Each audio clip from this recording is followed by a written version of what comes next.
Progress. Langsung mulai aja ya teman-teman.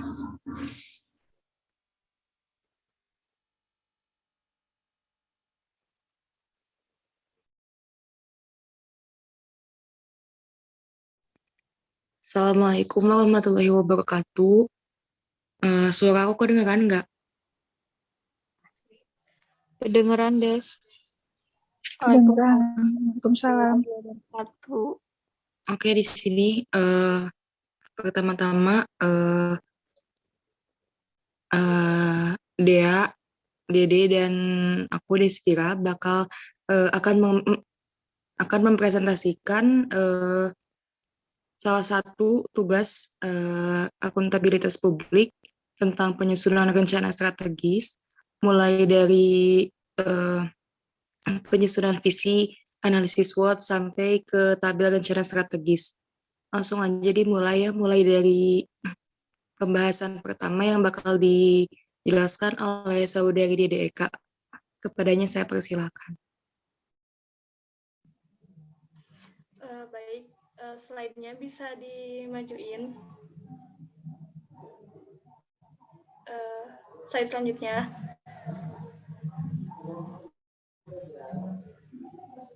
Nah, pembahasan pertama yaitu tentang penetapan visi dan visi Yayasan Guna Cipta, yaitu menghasilkan lulusan yang kompetitif serta unggul. Slide selanjutnya.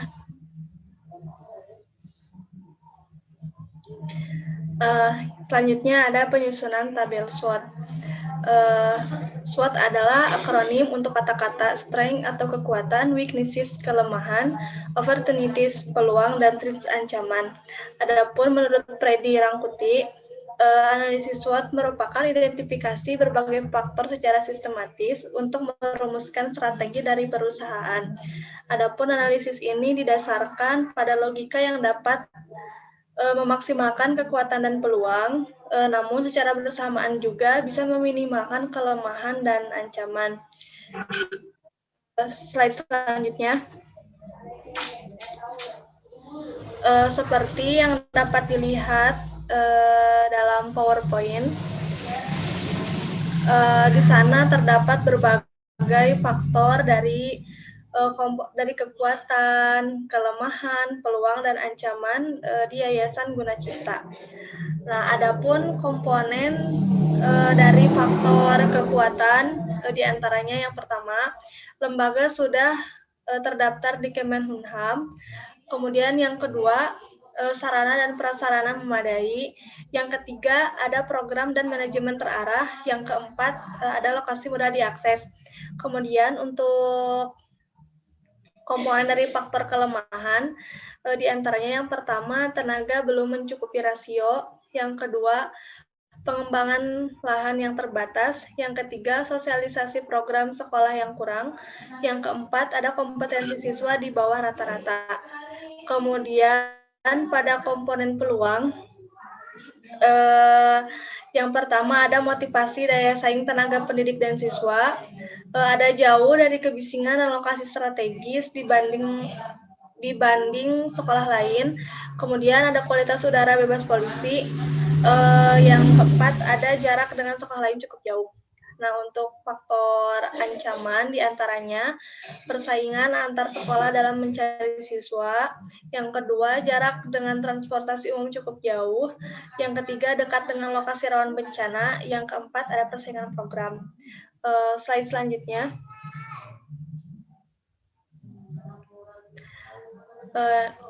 Slide ini menjelaskan tentang evaluasi IPAS dan EPAS. Nah, di mana analisis IPAS atau internal strategi faktor analisis summary merupakan tahapan yang dilakukan setelah faktor-faktor strategis internal suatu perusahaan atau organisasi diidentifikasi. Suatu tabel IPAS disusun untuk merumuskan faktor-faktor strategis internal dalam rangka mengetahui strategi yang harus dilakukan terhadap kekuatan dan kelemahan perusahaan atau organisasi. Kemudian yang kedua, ada EVAS atau External Strategies Analysis Summary. EPAS ini tuh merupakan suatu analisa yang menyajikan kondisi eksternal perusahaan atau organisasi untuk menentukan faktor peluang dan ancaman yang dimiliki oleh perusahaan atau organisasi. Slide selanjutnya. Nah, bisa dilihat di sana ada tabel evaluasi IPAS dan EPAS. Yang pertama, yaitu hasil analisis SWOT dievaluasi faktor internal dan eksternal, kemudian dirinci ke dalam satu tabel dan dikasih bobot per poin SWOT-nya. Lalu setelah itu nilai bobotnya itu dijumlahkan dan disimpan di kolom sebelahnya. Lalu masuk ke bobot faktor atau BF. Nah, BF ini merupakan nilai rata-rata dari bobot yang tadi. Adapun cara menghitungnya yaitu bobot dibagi jumlah total bobot dikali 100%. Contohnya, di sana pada bobot komponen lembaga sudah terdaftar di Kemenkumham sebesar 5, lalu dibagi total jumlah bobot di sana tuh totalnya itu 62 dan dikali 100%, lalu hasilnya adalah 8%. Jadi bobot faktor pada komponen lembaga sudah terdaftar di Kemenkumham yaitu 8%. Selanjutnya menentukan nilai dukungan atau ND, di mana pada ND ini tuh masing-masing diberikan bobot nilai dari 1 sampai 5. Selanjutnya ada menentukan bobot dukungan atau NBD dengan cara mengalihkan bobot faktor dengan nilai dukungan atau ND. Contohnya di sana ada 8% atau BF-nya 8% dikali 5 itu didapat dari komponen lembaga sudah terdaftar di Kemenkumham. Hasilnya itu 0,40322258. Nah, selanjutnya ada menentukan nilai keterkaitan. Nah, keterkaitan setiap faktor ini tuh dinilai dengan skala 0 sampai 5. Setelah itu di kolom sebelahnya kita menjumlahkan setiap faktor dari nilai keterkaitan. Selanjutnya membuat nilai rata-rata keterkaitan atau NRK. Adapun cara menghitungnya adalah total nilai keterkaitan dibagi jumlah komponen SWOT. Contoh, pada komponen lembaga sudah terdaftar di Kemenkumham,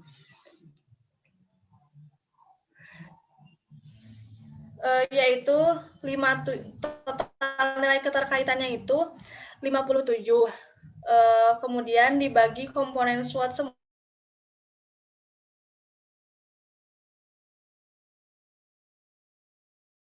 semuanya itu ada 16. Hasilnya adalah 3, NRK atau nilai rata-rata keterkaitan pada komponen lembaga sudah terdaftar di Kemenkumham sebesar 3,5625. Yang selanjutnya ada menghitung nilai bobot keterkaitan atau NBK dengan cara mengalihkan nilai rata-rata keterkaitan dengan bobot faktor. Contohnya sama pada komponen lembaga sudah terdaftar di Kemenkumham dengan nilai NRK-nya itu 3,5625 dikali bobot faktornya itu 8%, hasilnya adalah 0,287298387. Yang terakhir yaitu menghitung total nilai bobot atau TNB dengan cara menjumlahkan nilai bobot keterkaitan atau ND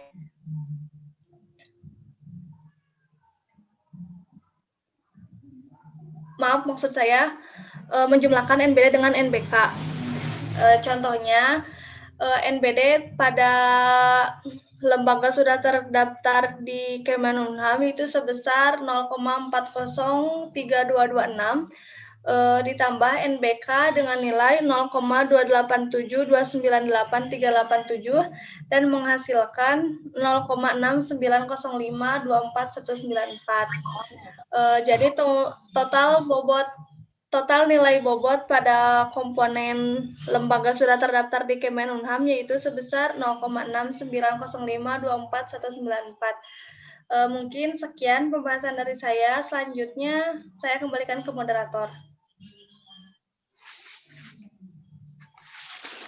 Baik, di slide selanjutnya.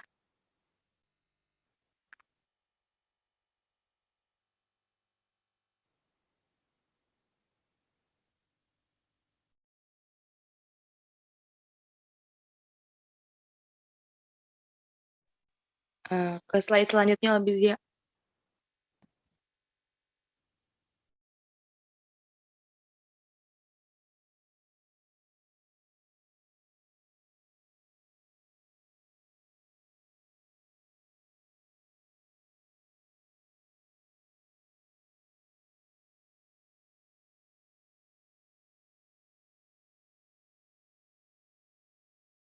Sebentar ya teman-teman.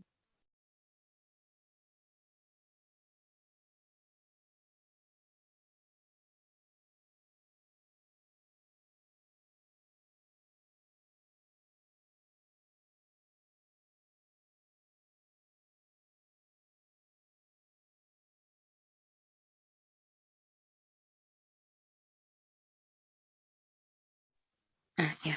Yang selanjutnya teman-teman itu ada penentuan misi berdasarkan TNB dan KFS. Nah, jadi bisa kita lihat di sini ada rincian tabel, tapi tabel yang menunjukkan TNB-nya aja. Nah, di sini masing-masing dari poin strength atau kekuatan, weakness atau kelemahan, opportunities atau peluang, dan threat atau ancaman, itu ditunjukin kan skor TNB-nya berapa.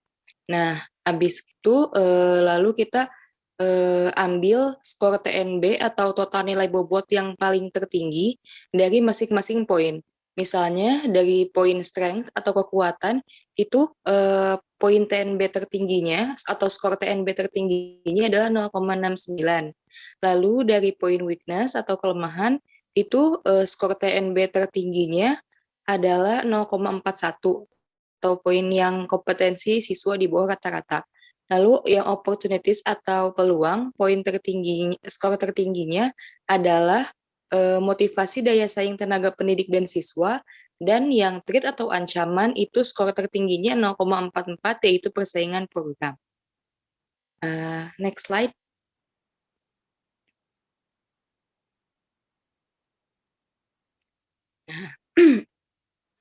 Berdasarkan hasil TNB, maka ditemukan 4 kunci faktor sukses.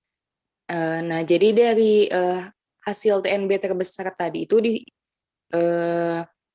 disusun mulai dari yang tadi dari kekuatan atau strength itu adalah lembaga sudah terdaftar di Kemenkumham, lalu dari poin weakness-nya kompetensi siswa di bawah rata-rata, lalu dari opportunities-nya motivasi daya saing tenaga pendidik dan siswa, dan dari threat atau ancamannya adalah persaingan program. Nah, dari 4 kunci faktor sukses itu kita susun menjadi misi. Yang pertama ada meningkatkan kualitas pada fasilitas dan pengawasan, lalu yang kedua mendorong kompetensi siswa, ketiga mewujudkan daya saing SDM atau sumber daya manusia, dan yang keempat meningkatkan inovasi yayasan. Next slide.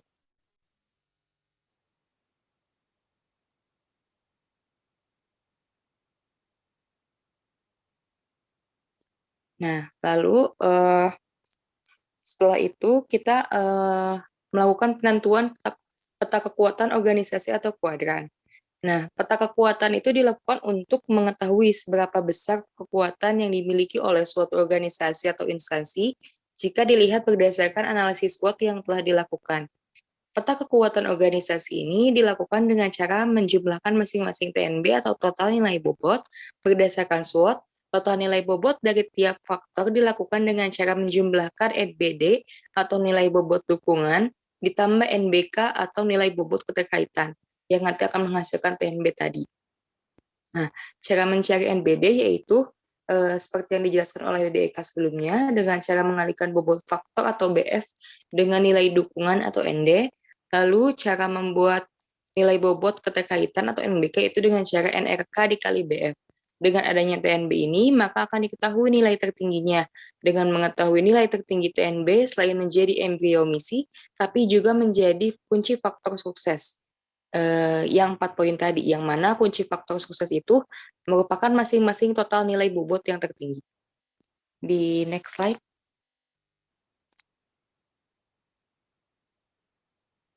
Nah, selanjutnya bisa kita lihat di sini ada gambar kuadran atau peta kekuatan. Di sini itu ada 3 bidang, teman-teman. Ada kuadran yang pertama, kuadran kedua, ketiga, dan keempat.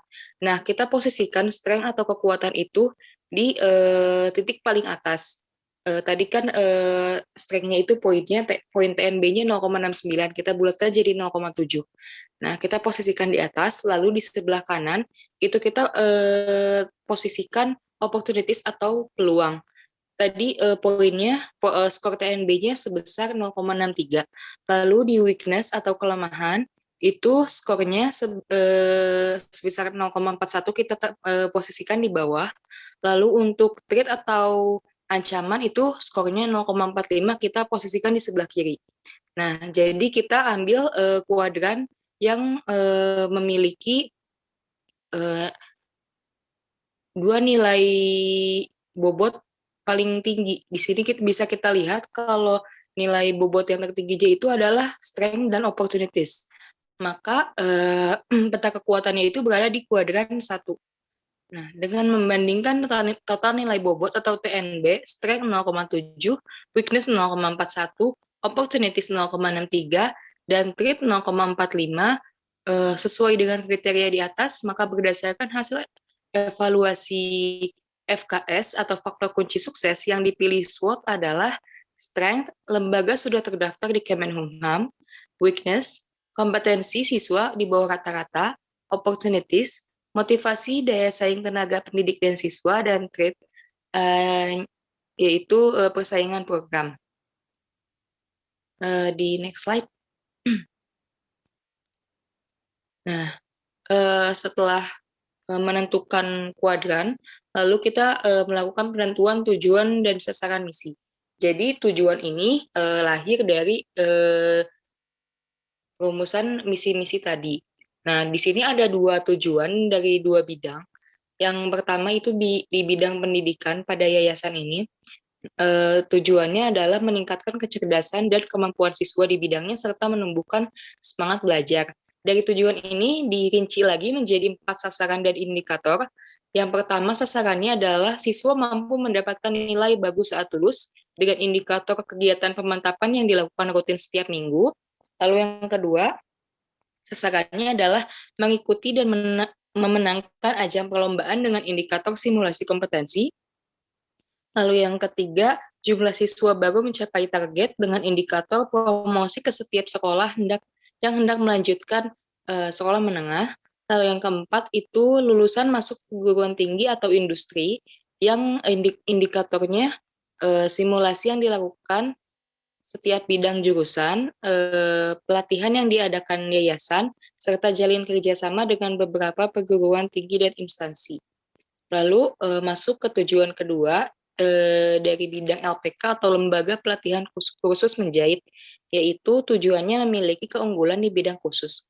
Di sini ada 2 sasaran beserta indikatornya. Yang pertama ada lulusan mampu bersaing di bidang industri menjahit dengan indikator kompetisi buatan oleh tenaga pendidik. Lalu yang kedua itu siswa memiliki pengetahuan dasar menjahit dengan indikator sarana dan prasarana yang disediakan untuk mengasah kemampuan. Di sini juga ada tabel satuan dan tabel sekarang. Di next slide. Baik teman-teman, mungkin sekian pembahasan dari saya. Selanjutnya akan dilanjutkan oleh saudari Dea. Kepadanya saya persilahkan. Terima kasih. Terima kasih kepada moderator. Sebelumnya suara saya terdengar dengan jelas.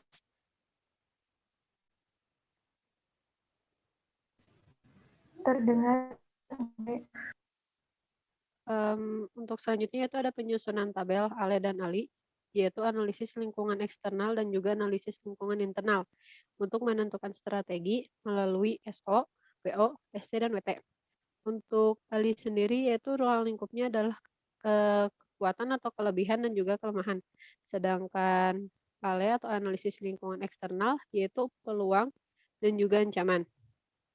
Untuk yang terdata di dalam kekuatan, yang pertama adalah lembaga sudah terdaftar di Kemenkumham. Untuk yang kedua yaitu sarana dan prasarana memadai. Yang ketiga program dan manajemen terarah. Yang keempat yaitu lokasi mudah diakses. Untuk kelemahannya yang pertama ada tenaga pendidik belum mencukupi rasio. Yang kedua pengembangan lahan yang terbatas. Yang ketiga sosialisasi program sekolah kurang. Dan yang keempat yaitu kompetensi siswa di bawah rata-rata. Untuk peluangnya yang pertama ada motivasi daya saing tenaga pendidik dan siswa. Yang kedua yaitu jauh dari kebisingan dan lokasi strategis dibanding sekolah lain. Yang ketiga kualitas udara bebas polusi. Dan yang keempat jarak dengan sekolah lain cukup jauh. Untuk ancaman yang terakhir yaitu yang pertama ada persaingan antar sekolah dalam mencari siswa. Yang kedua jarak dengan transportasi umum cukup jauh. Yang ketiga dekat dengan lokasi rawan bencana. Dan yang keempat yaitu persaingan program. Untuk menentukan strategi maka dilakukan analisis tadi yaitu ada SO dengan menggabungkan kekuatan dan juga peluang, yaitu menggunakan kekuatan untuk memanfaatkan kesempatan. Yang strategi kedua ada WO, yaitu mengurangi kelemahan dengan memanfaatkan peluang. Dan yang ketiga strategi ST menggunakan kekuatan untuk mencegah ancaman. Dan yang ketiga yaitu strategi WT mengurangi kelemahan dengan mencegah ancaman. Diambil dari Ali dan Ale ini akan menjadi cikal bakal atau embrio dari strategi. Untuk strategi SO yang pertama yaitu ada lembaga sudah terdaftar di Kemenkumham sehingga semakin memotivasi daya saing bagi tenaga pendidik dan juga siswa. Untuk strategi WO mengurangi kelemahan dengan memanfaatkan peluang yaitu kompetensi siswa di bawah rata-rata, dan hal ini menjadi motivasi daya saing tenaga pendidik dan juga siswa. Untuk strategi ST yaitu menggunakan kekuatan untuk mencegah ancaman, yaitu lembaga sudah terdaftar di Kemenkumham dan persaingan program. Dan yang keempat yaitu ada strategi WT mengurangi kelemahan dengan mencegah ancaman, yaitu kompetensi siswa di bawah rata-rata dan persaingan program. Boleh ke slide selanjutnya.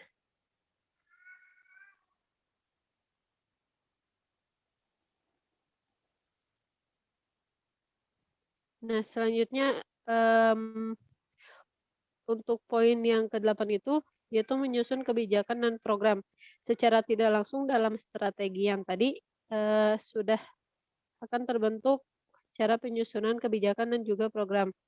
Nah, di dalam menyusun tabel Renstra ini yang pertama dimasukkan kembali visinya yaitu menghasilkan lulusan yang kompetitif serta unggul.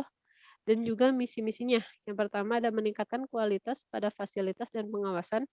Yang kedua mendorong kompetensi siswa. Yang ketiga yaitu mewujudkan daya saing SDM. Dan yang keempat meningkatkan inovasi yayasan. Nah, untuk mengisi tujuan sasaran yaitu uraian dan indikator cukup dimasukkan pada tabel menentukan tujuan dan sasaran misi yang tadi. Maka untuk tabel Renstra ini akan menentukan target dalam waktu 1-5 tahun ke depan dan juga kebijakan dan programnya seperti apa untuk mencapai tujuan tersebut. Nah, yang pertama kita lihat tujuan yang pertama tadi yang dalam bidang pendidikan yaitu meningkatkan kecerdasan dan kemampuan siswa di bidangnya serta menumbuhkan semangat belajar. Maka pada sasarannya uraiannya yaitu siswa mampu mendapatkan nilai bagus atau baik saat lulus. Indikatornya, kegiatan pemantapan yang dilakukan rutin setiap minggu untuk mengukur sasaran tersebut. Target di tahun pertama yaitu memahami materi diajarannya dan nilai cukup baik. Yang kedua, peningkatan nilai di semester atau kelas sebelumnya dan inovasi oleh setiap wali kelas. Nah, yang ketiga ada mampu mereview pembelajaran selama 3 tahun dan lulus dengan nilai baik atau tinggi. Yang keempat, mencetak lulusan dengan nilai tinggi di tahun keempat, dan di tahun kelima mampu menjadi penarik bagi calon siswa baru. Cara pencapaian tujuannya yang pertama di kebijakan yaitu pelaksanaan pemantapan untuk mengetahui kemampuan siswa saat lulus nanti, dan programnya yaitu mewajibkan seluruh siswa untuk mengikuti kegiatan pemantapan yang dilakukan sekolah. Untuk sasaran kedua yaitu mengikuti dan memenangkan ajang perlombaan. Indikatornya adanya simulasi kompetensi. Untuk target di tahun pertama, siswa terasah dalam bidang perlombaan. Untuk tahun kedua, ikut partisipasi dalam ajang kompetensi luar, dan untuk tahun ketiga memenangkan ajang perlombaan untuk kompetensi kemampuan siswa. Dan di tahun keempat dan ke tahun kelima, yaitu adanya peningkatan dari tahun-tahun sebelumnya. Untuk jumlah siswa baru mencapai target, yang indikator pertama yaitu promosi ke setiap sekolah yang hendak melanjutkan sekolah menengah. Seperti untuk SMP, maka akan mempromosikan sekolah yang SMA, karena tadi kan yayasannya itu ada SMP, SMA, dan juga SMK. Untuk di tahun pertama, PPDB atau penerimaan untuk menerima siswa baru yaitu mencapai atau mendekati target setiap tahunnya, dan tahun kedua juga sama adanya peningkatan. Untuk sasaran yang keempat yaitu lulusan untuk kebijakan dan programnya, maaf. Pengenalan sekolah pada pihak luar dan juga promosi ke sekolah yang berada pada tingkat bawah untuk melanjutkan sekolah menengah. Untuk sasaran yang keempat yaitu lulusan masuk perguruan tinggi atau industri. Indikatornya simulasi yang dilakukan setiap bidang jurusan, pelatihan yang diadakan yayasan, serta jalin kerjasama dengan beberapa perguruan tinggi dan instansi. Untuk target di tahun pertama yaitu angka lulusan yang masuk perguruan tinggi favorit atau instansi ternama mampu mencapai 20%. Dan untuk tahun kedua yaitu peningkatan persentase dari tahun ke tahun. Kebijakannya, siswa diwajibkan mengisi rencana setelah lulus, dan programnya pengisian rencana lulus, seminar pelatihan kerja, dan pembukaan promosi bagi perguruan tinggi ke yayasan. Adapun bidang kedua tadi LPK dalam bidang menjahit, tujuannya yaitu memiliki keunggulan di bidang khusus. Maka sasaran yang pertama yaitu lulusan mampu bersaing di bidang industri menjahit. Untuk indikatornya kompetensi buatan oleh tenaga pendidik. Dan target tahun pertama masuk industri menjahit bila di bidangnya. Mengapa demikian? Karena lokasi tersebut kebetulan berada di dalam wilayah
baik, mohon maaf teman-teman, tadi ada gangguan jaringan.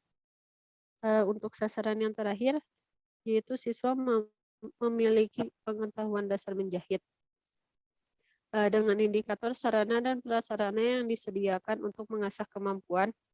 Untuk target tahun pertama yaitu mengasah kemampuan dasar. Untuk target tahun kedua melengkapi sarana dan prasarana, dan untuk target tahun ketiga itu menguji dengan kompetensi. Maka kebijakannya yaitu memiliki kemampuan dasar dan program